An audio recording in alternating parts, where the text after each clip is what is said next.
before we even get into that subject, we were just sitting here, we were just talking about homes, kids being raised in homes, and the effects of homes and Right. how that plays Right. on community, how that plays on kids in our community. Right. Tell us a little bit about your experience growing up and some of the things you experienced as a child, and maybe not even as a child, as an adult, in a broken home. Oh, it was challenging. I experienced some of the most challenging things, I believe, that one could experience in a broken home. It's interesting in a broken home, when you're dealing with children that come up from those type of environments, there's a crack in the surface, a crack in the soul. There's a crack in the thought process. And I grew up like that. My parents divorced when I was 5. I grew up on the west side of town, very challenging part of town, Bankhead Highway and Hightower Road. It caused some things in me and my siblings that, quite frankly, we're still trying to heal from. It's one of those things that if you're not careful and if you don't get around the right type of references, the right type of mentors, and the right type of direction, you can easily go astray because you consistently walk around with this anger. You walk around with these bricks that you're carrying in this proverbial bag that no one really understands unless you've been through it. Okay. You recently started a mentoring program focused on 11-year-old boys. 11-year-old boys to 14-year-old boys and girls. Is that correct? That's correct. What inspired that vision for you to start a mentoring program? What was your why? Well, the foundation of what started that was what we just got through talking about, how I grew up.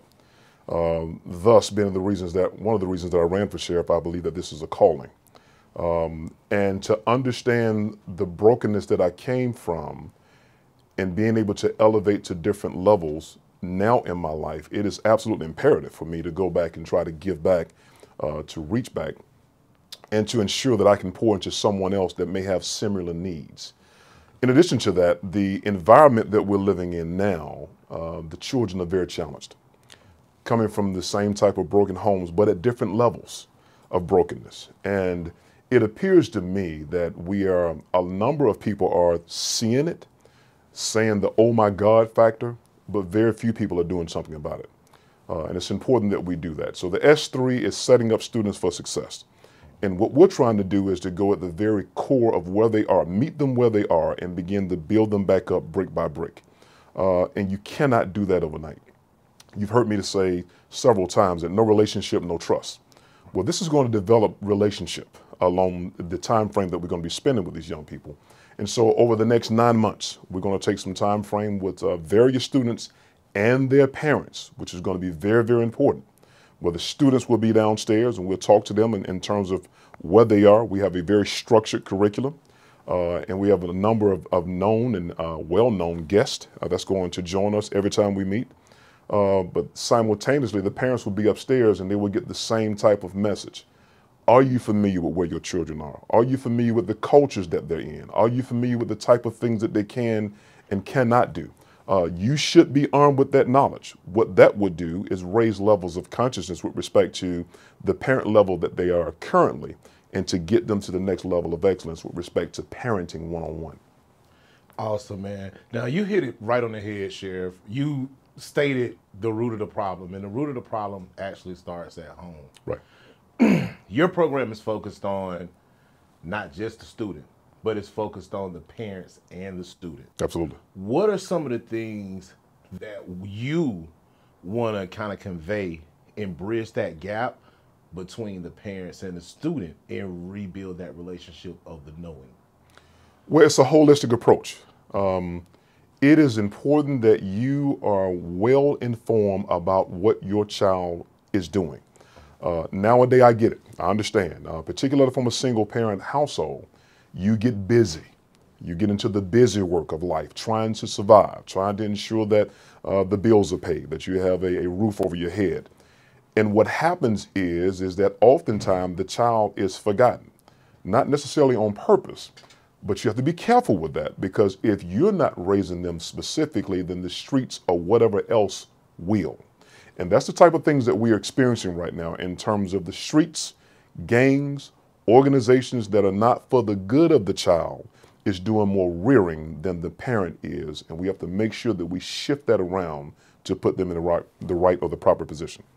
All right, I was recently in elementary school working with Mr. Demetrius Dixon. You probably know him in the community. He started with vision boards. Yeah. And one of the visions that we were going across the room, and all the students said they wanted to be a millionaire, trillionaire, thousandaire, right, whatever. It brought something to my attention to where, and they all said this, Sheriff, for basic necessities, like rent. Do you feel that it's a culture being passed from generation to generation to set a survivalist mindset, except for like excelling concepts? How do you feel? It is. It is absolutely a culture that is deeply entrenched in only of what they know. That's the problem. They are in an area where the people that have specific knowledge is only specific to their experiences. That's the problem. We need to broaden that circle with folk that have different levels of experiences so that they can begin to pour back into the children to say, do you know this? Have you seen this? Have you experienced this? Well, if not, then let's take this journey together. And that begins to take their mind to a different level with respect to, I did not know that. When you do those type of things, you begin to help grow up a child that has been stifled in their growth because of tragic or trauma that has happened in their lives. And if we can break those type of trauma-induced type of issues, we can begin to shift the cycle of things that these children are going through unnecessarily in their individual homes. Wow, that's awesome. That's awesome. Now, just to give us an insight, because I know tonight is your first, I believe, session with the parents and the students, and kind of like a first thing. What are some of the things you're looking for in the first mentor? Like for those who are looking to partner, for those who are looking to even join or get their kid enrolled. I know you guys have a waiting list. I mean, you put the information out, and no kids can sign up. I mean, so the need is there. The need is definitely there. Absolutely. So what are some of those first steps for those parents who are on the waiting list, those kids who are on the waiting list? What can they do? Because, I mean, they're in the battle now. What are some of the first steps that the program offers so they can kind of follow, suit? Well, what we want to do from a basic premise perspective, there's an old proverb that says, in all you're getting, get understanding. So from our position, I want to be positioned to the point that we do more listening than we do talking. Yes, we have a very structured curriculum, but it's important that we meet them where they are. The doctor will always say, I don't know what we have until I go in.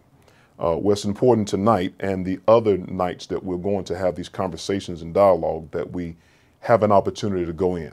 Once we do that, we can step back a little bit, dissect in real time. Got it. I see where you are. We see where the needs are, and have the right type of expertise in the room to make sure we can address those needs in real time. And as we take this walk and journey along together, that's the reason why we're partnering with so many foundations. If there is a need that is task specific to your child, we should have it in the room, or we've partnered with that foundation to ensure we can get it for your child as we walk this journey together. Who are some of the, now, I know you listed like Shaquille O'Neal, Greg Street, Young Dro, a lot of celebrities. Who are some of the partners and organizations that your program is partnering with to make this vision a success? Oh, that's very few. I mean, that's Shaquille O'Neal, Young Dro, T.I. Okay. Kevin Willis also have partnered with us. The record producer, Rick Ross, has also partnered with us. Slim from 112 has partnered with us as well. The Usher Raymond Foundation has partnered with us as well. So that's just to name a few. And some of those people will be here tonight. Will Plack, which was a huge entrepreneur that owns a club called The Bank. It's also a gathering spot. And a lot of people think that's short for Bankhead. And this is probably a $30 million club. Wow. But The Bank is an acronym for its foundation that says Blessing All Neighborhood Kids. And wow, he is a tremendous resource that will be here every time we have this. And this is a very busy man. So people like that, some of the unknowns. And also another unknown, but is a very integral part of what we're doing. is another gentleman named Travis Barber. Travis Barber.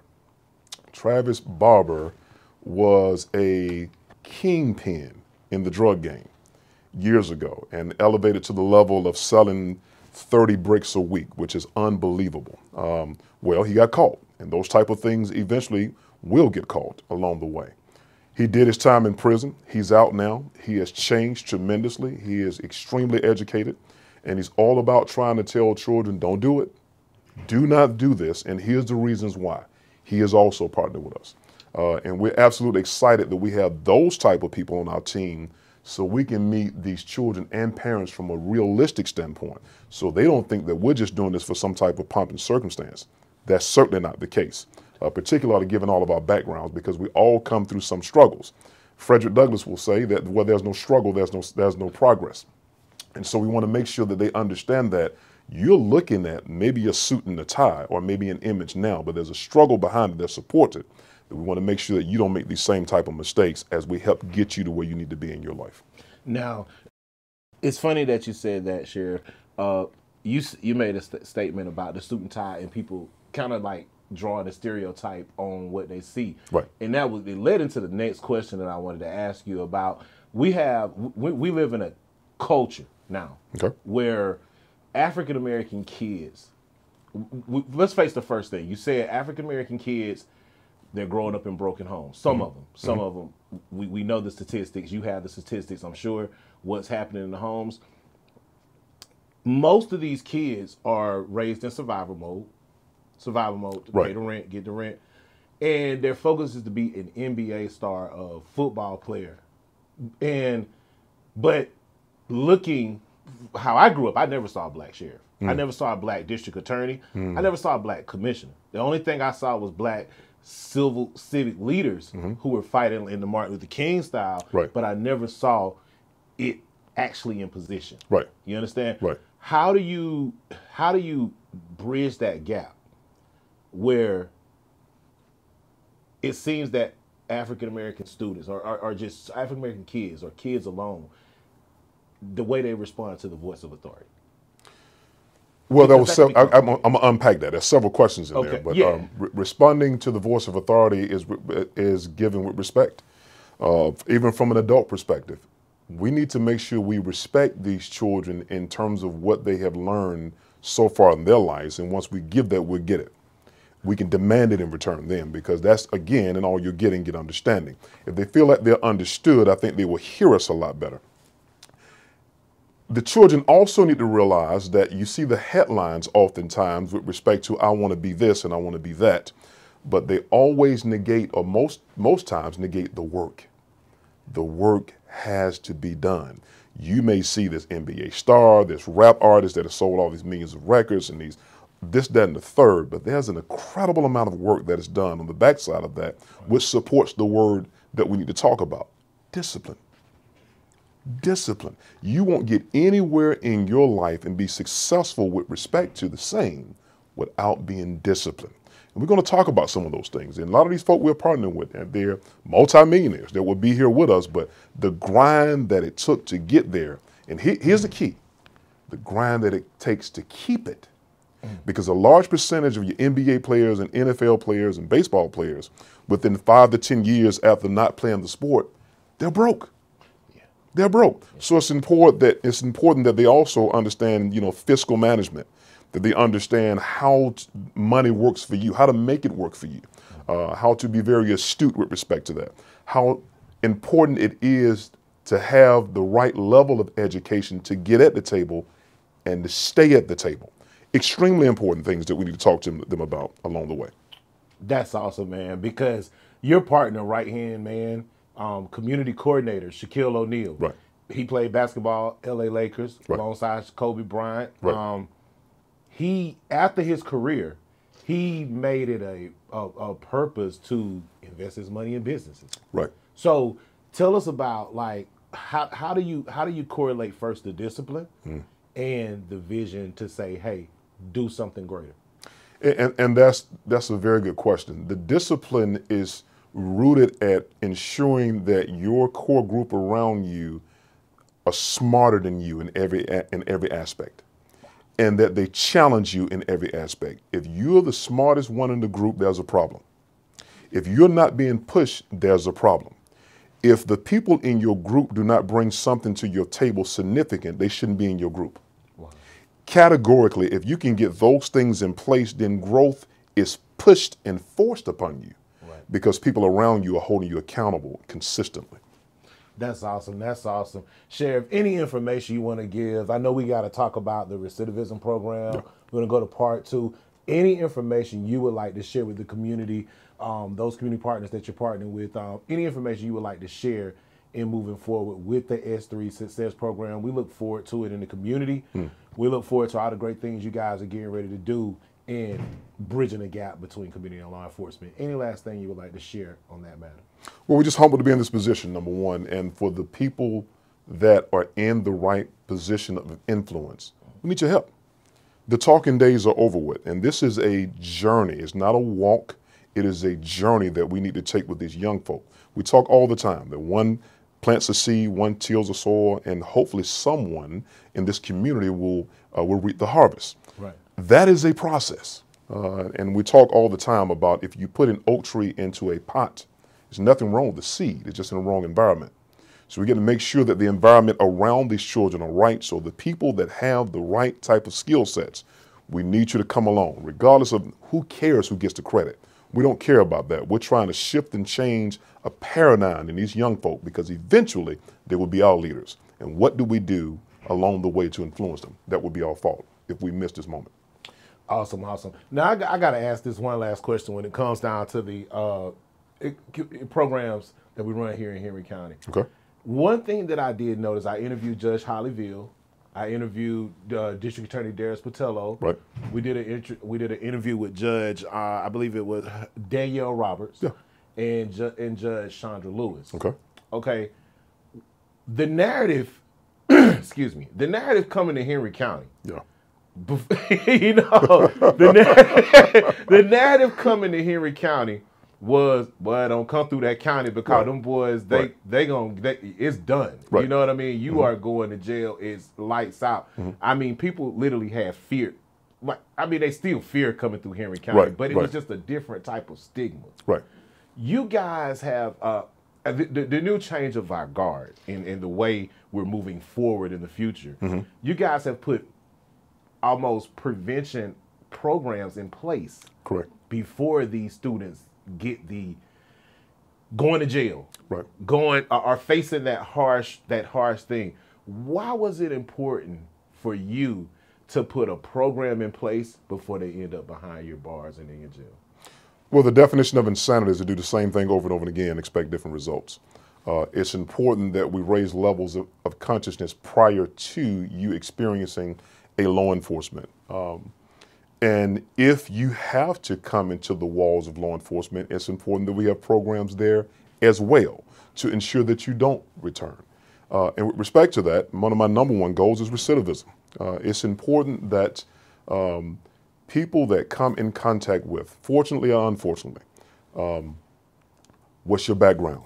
48% of the people that have come inside of the Henry County Jail that we found out in the last 2 years did not finish their high school education.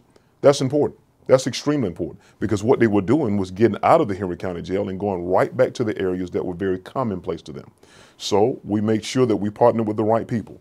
Morehouse School of Medicine, which have never been done before.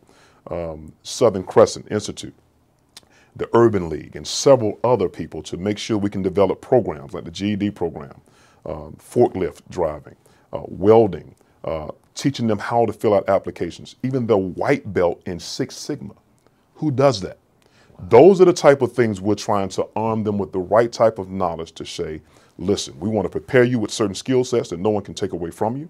We want to get you in the job market that you can go out and you can sustain yourself with because now you're educated. And we're going to certify you with names with Morehouse behind you and the Southern Crescent behind you. Those type of things realistically will negate the high levels of recidivism that we've had over the years. So it's important to do that prior to, hey, this is not where you want to go.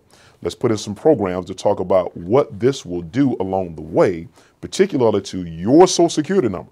Children don't realize that you in these groups of gangs, if you choose that type of life, once you're arrested, it is your Social Security number, not your friends. And that goes along with you the rest of your life if you're not careful. But even if you make those type of mistakes, it's all about second chances as well. Yet for the grace of God, there go I. And I dare us sometimes forget about where we come from and who helped us along the way. Well, that's why I consider this a calling. Even being in this position, some of these people need one word. Some of them need two words and redirecting just to make sure that they're on the right path.